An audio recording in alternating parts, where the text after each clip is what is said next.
Hey, this is Cameron, and welcome to the practice log. Alright, well, we got another morning session ahead of us. You know, we keep practicing, and the days and nights just keep coming, and then we just keep practicing again. Alright, well, let's get to the practicing. So, I'll see you at the chair. Look at us, back at it again. Okay, we're not going to spend too long in the chair this time because I think we're just going to go into that Bach video. We're going to watch a little bit of that. Of course, we have our listening that we're going to do today. Be sure to do that. That's required if you're watching. Yeah, what else? I'm trying to bang out the Presto of BWV 1001. I'm working on the rest of it too, but the rest of it is a little more solid than the Presto. Yeah, I guess we'll see where it's at. I'm hesitant to go into like new music quite yet because I feel like there's a lot that I need to do with this. I might sight read a bit of like 996 or something because I was sight reading that the other day and that felt really good. And I usually don't sight read that much, so that could be fun. We'll figure it out when I get there. I'm going to spend a long time in the chair today. It's late. It's like 10 o'clock right now because I can't seem to wake up before 9:30 for some reason. I don't know what the deal with that is. Let's not waste too much time. Let's go to the computer and we'll do all of our stuff at the computer. I'll see you there. Alright, well, I'm going to stick to solo music for now because I'm a solo music boy. So let's go to... Hey guys, this is Andrew from... Hey Andrew. Okay, so this one, and I'm posting the link in the description. You know I'm going to do that. I hate that I have to do that though. I'm going to read all this.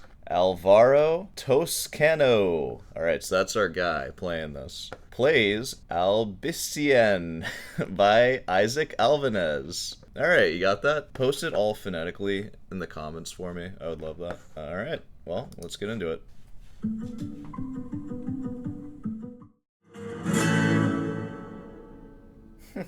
Yeah, man. That dude was freaking into it, right? And the camera people were being like really annoying, getting like all up in his business. One day when these practice logs have a huge, gigantic budget, every time I perform something, I'm gonna have a cameraman just like swooping in and out, like coming right up on my face. That'd be sick. Toscano. That Alvaro Toscano, bro. You get bonus points if I recognize your handle in the comment section of the daily listening. That means you're exempted from the listening. Okay, let's make our way to that Bach doc. Let's say I'm a biology student working on a research paper for school. Dude, you need some freaking AI scheduler. That's what you need. I incorporate research from websites to support my ideas. So that Just using like InfoWars and like Fox News and stuff. I use resources from websites. This is a fascinating document because it... This is a book. Okay, yeah, so we left off here. I don't know what we're talking about. Somehow it slipped under the radar. It's a report on school conditions in the Latin school where... Oh yeah, that was the book where it showed Bach's like horrible track record in school, where he skipped like half of the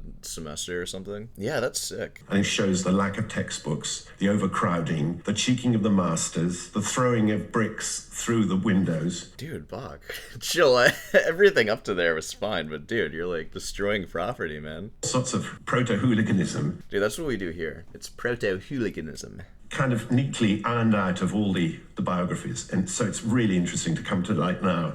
Yeah, it's really interesting. This man that we respect is just a freaking loser. Just a no-good loser. Brick through window? That's insane. Did you know that Bach wrote a cantata about throwing bricks through windows? When Bach was 50, he suddenly got a fascination for family roots and family trees, genealogy. So he wanted to give himself legitimacy in some way. Doesn't that just happen to old people? They start like caring about their family and stuff. When you're young, when you're 26 like me, you just don't care about that stuff at all. And here's an example, and it shows the whole Bach family, starting with the legendary figure of Veit Bach, who arrived from Hungary. Dude, Fight Bach? Fight Bach is who we want to watch next. Heck yeah. And it goes all the way through to Bach himself, who's over here, and then his children and his grandchildren. You'll notice every single member of the Bach family is a man. What a man. What a man the whole Bach family was. He's saying that, like, there were female Bach members, obviously, but what a man they all were. All blokes, not a single woman. But mothers, sisters and aunts must have participated in the family music making.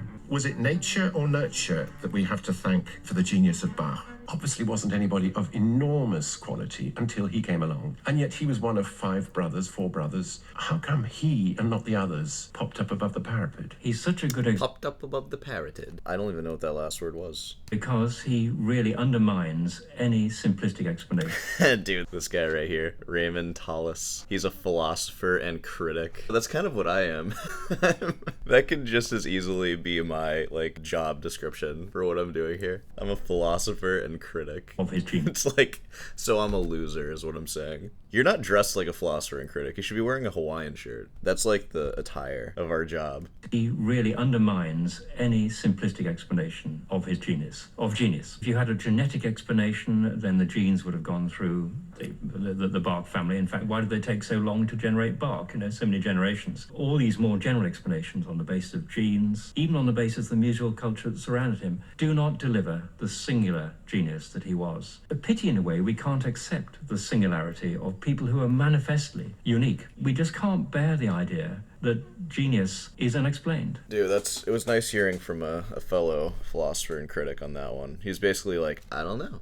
And people are they have a problem with that because they're like, you're supposed to tell us answers. That's the whole point of your job. That's why we let you live in society as a philosopher and critic. Why can't you tell us? He's like, sorry. But that's not to say Bach was self-taught. His father's cousin, Johann Christoph, was the profound composer he referred to. Christoph. He's the villain of this story. He's the one who took music away from Bach. If you read the book, if you did those readings with me, I think we should leave it off here. I know it probably feels a little bit short right now, but that's okay, because next time we're going to go on to Christoph. Whoa. Let's put this to bed for now, because I want to go practice. So, I'll see you at the piano bench. Alright guys, back to the practicing part. That's what we all come here for. Time to get serious, guys. So I'm going to start with scales and all that. I've been working on my rest stroke scales. It's maybe time I start practicing those, right? Alright, so I'm going to get to it, and I will see you on the other side.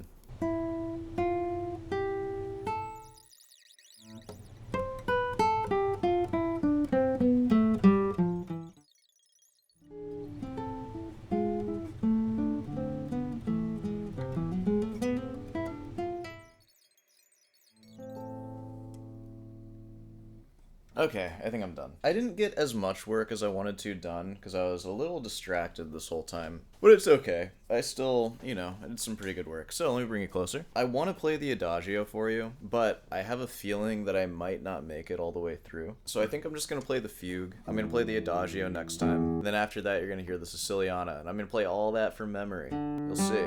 I've been working with the fugue too. I have some stuff I want to try out. All right, here we go.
well, what'd you think of that? Pretty good, right?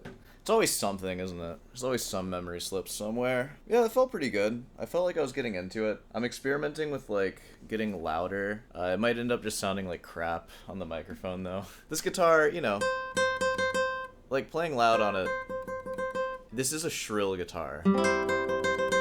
And I guess I have shrill technique, probably. But, you know, that's where it's at. I was trying out some stuff there. I was trying out some new stuff, because why not? But yeah, that's the fugue. I'll play through the other 2 movements next time. Not on the same day, of course. I would never do that to you. But just one at a time. Alright, well, I think that pretty much covers everything for today. So we can probably go ahead and wrap this one up. Let's go to the outro. Hey, well, you know, if you made it this far, be sure to subscribe, leave a like. Hey, want some guitar lessons? I do that, so, you know, just email me. And, of course, if you have a comment, question about anything, or if you have a performance recommendation, post it, and I'll make that one of the daily listenings. Be sure to listen to today's listening. I hope you did when you were supposed to. Those are the rules now, so, you know. Alright, anything else? I kind of blew through that. Let's talk for a second. I hope you're doing well today. I really do. I'm gonna go eat some lunch, I guess. I think I'm gonna eat some fruit. I have a bunch of raspberries this week. Last week I had blackberries, if you remembered. I'll probably try performing through the other movements, too, honestly. After this. But that won't count towards my practice time. That's just me playing. Alright, well, hope you have a good day, and I'll see you tonight.